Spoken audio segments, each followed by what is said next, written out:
tegelaskuju Teele, keda ma mängin.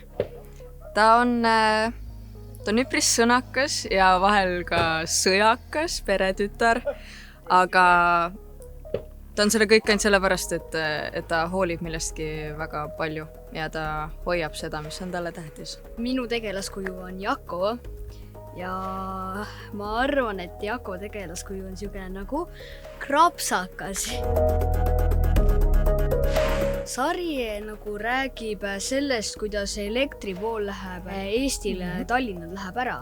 Ja siis on see, et kõik läheb paanikasse ja siis satuvad keerulised olukorrad. Ja seda kõike siis näidatakse läbi meie väikse perekonna.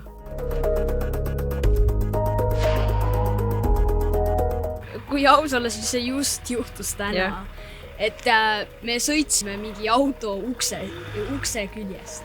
Ja vist väga tihti ikkagi ei sõida niimoodi, et keegi sul kapoti peal on, nii et ma arvan jah. Kas või juba tänane näide on hea näide sellest, jah.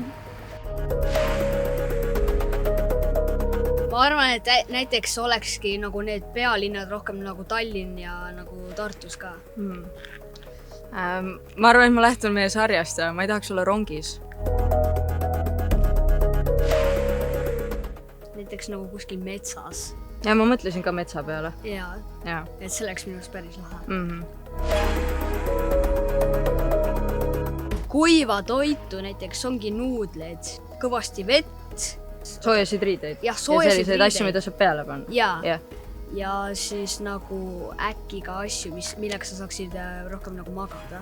No mina võtaks veel taskunoa kaasa näiteks. Ja tikud. Ja midagi, millega soojendada asju.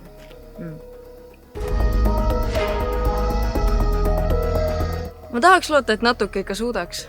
Ma olen ilma veeta olnud 2-3 päeva. See oli päris raske, aga ma arvan, et ilma elektrita mingi nädalakes ikka võiks hakkama saada.